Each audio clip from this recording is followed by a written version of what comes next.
ध्येय टीवी के news this are programme में आपका स्वागत है और मैं हूं विवेक ओझा। जब भी पर्यावरण की बात आती है तो आपने सबसे प्रमुख रूप में वन्य जीव संरक्षण अधिनियम 1972 का नाम सुना होगा। आपने यह भी सुना होगा कि हमारे देश में जितने भी संकटापन्न जीव जंतु होते हैं उनके संरक्षण के लिए इस एक्ट के तहत 6 शेड्यूल बनाए गए हैं, यानी शेड्यूल 1 स्पीसीज, शेड्यूल 2 स्पीसीज और शेड्यूल 6 तक, यानी शेड्यूल 6 स्पीसीज की बात इसमें की गई है। लेकिन अब वन्यजीव संरक्षण संशोधन अधिनियम 2021 के तहत इन 6 शेड्यूलों में कटौती करने का प्रस्ताव किया गया है।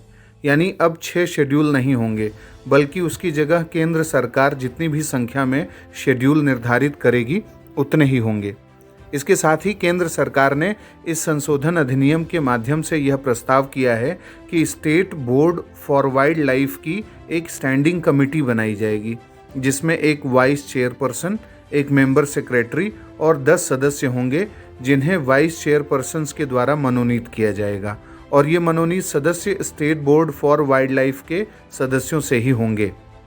इस संशोधन अधिनियम में एक नई धारा जोड़ी जा रही है, धारा 42A, जिसमें यह प्रावधान किया गया है कि अगर वाइल्ड लाइफ एनिमल या प्रोडक्ट्स को सरेंडर किया जाता है तो वह राज्य सरकार की प्रॉपर्टी बन जाएगी और उस पर धारा 39 के प्रावधान लागू होंगे।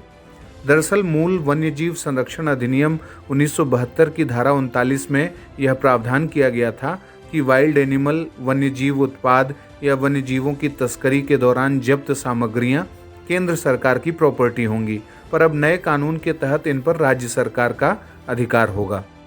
अगर इसके औचित्य की बात करें, ये जो निर्णय लिया गया है, तो आपको असम का हालिया उदाहरण देखना होगा।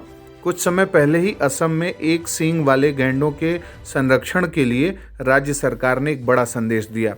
1970 के दशक से जब्त किए गए गैंडे के 2479 सींगों को जलाकर सरकार ने जागरूकता का मजबूत संदेश भेजा कि मृत गैंडों के सींगों का कोई मूल्य नहीं है।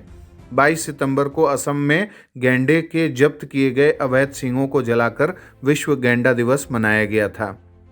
इसके अलावा वन्यजीव संरक्षण संशोधन अधिनियम 2021 में केंद्र सरकार को कंजर्वेशन रिजर्व घोषित करने का अधिकार दिया गया है।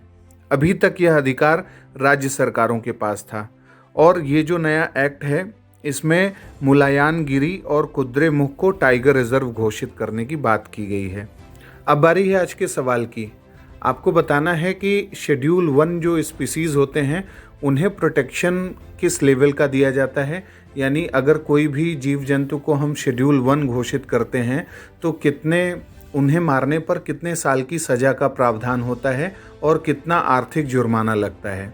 आप अपने उत्तर हमें कमेंट बॉक्स में बता सकते हैं। अगले कार्यक्रम के साथ जल्द ही हाजिर होंगे। नमस्कार।